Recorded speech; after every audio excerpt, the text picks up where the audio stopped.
Hey readers, in the past couple of weeks we've been talking a lot about nonfiction text, and I think we've had some great discussions about how nonfiction is different from narrative. We know that in nonfiction there are many special text features that narratives don't necessarily have. We have table of contents, we have glossaries, lots of headings, a lot of photographs, illustrations, and captions. There are diagrams and graphs. Not all narratives have these. In fact, barely any narratives have these. We also know that our nonfiction texts are set up differently. It's not just telling a story. Some of them are describing new details and new ideas. Some of them are comparing the similarities and differences between topics. Some of them are putting them in order to take us through time. What I want to do is propose an idea for the next couple of weeks. What I'm thinking is that you can help me do a giant investigation about how nonfiction texts, they get harder. And how as nonfiction texts become more complex or they become more difficult, our reading needs to change. Because getting to be better at nonfiction is a lot like getting better at a video game. There are levels that you need to master in order to get to that big boss, that higher level of the video game. So what we're going to be doing over the next few weeks is talking some more about text complexity. The books we're reading are becoming increasingly complex. So we need to shift and grow as readers in order to tackle those.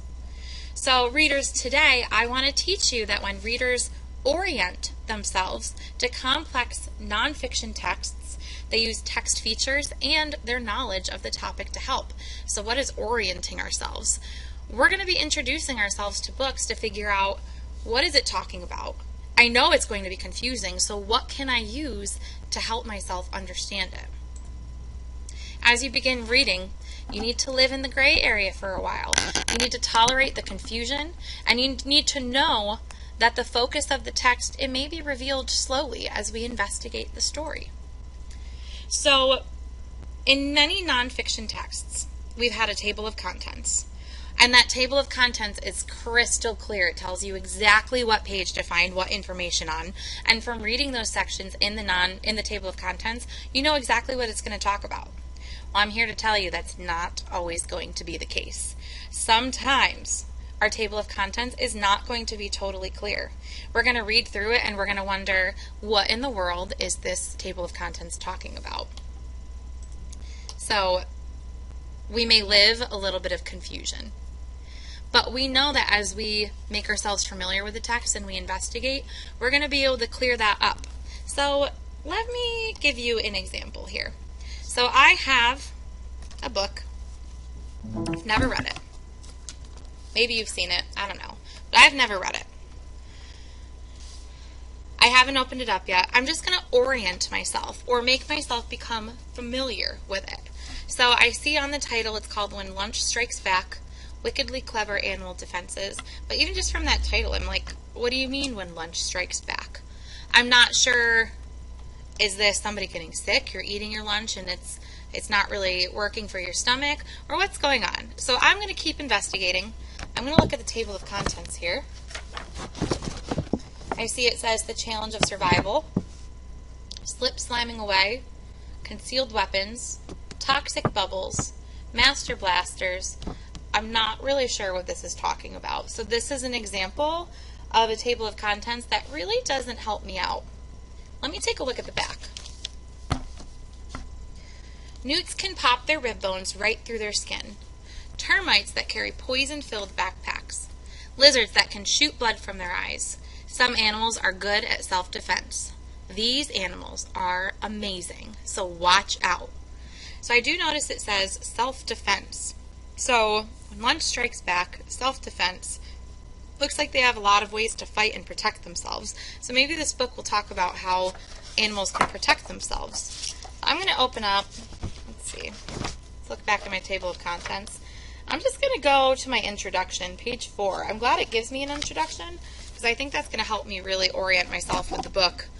So introduction, the challenge of survival. No one said living on planet Xenon would be easy. Hungry aliens are everywhere.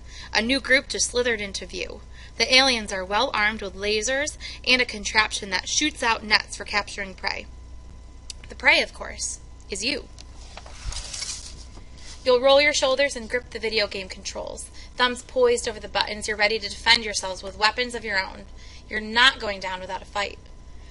Win or lose, though, the battle on planet Xenon is just a game. Not so here on planet Earth. On Earth, the challenge of survival is a real and serious business. In the wild, every living thing is constantly at risk of being eaten by something else. Good defenses can mean the difference between surviving a predator's attack and becoming its lunch.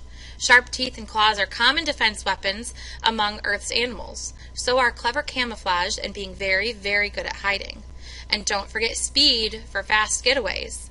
But if you think that's the best nature can do, be prepared to be surprised. So I'm really glad that the first section of this was an introduction, because the rest of it wasn't really that clear. This is making a comparison to my own life when I play a video game, and how people may be out to harm or out to attack during a video game, but it's just a game.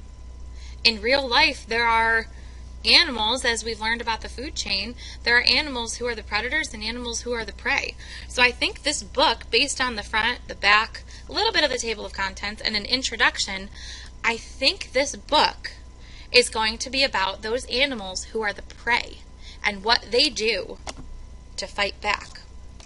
So I hope you noticed, as I was going through this book, I've never read it before, I was pretty confused at first, but I was looking through different text features, I was looking through different sections of the book, trying to figure out how to become familiar with this, how to clear up my confusion, and how to really get into what the main idea of this story is about.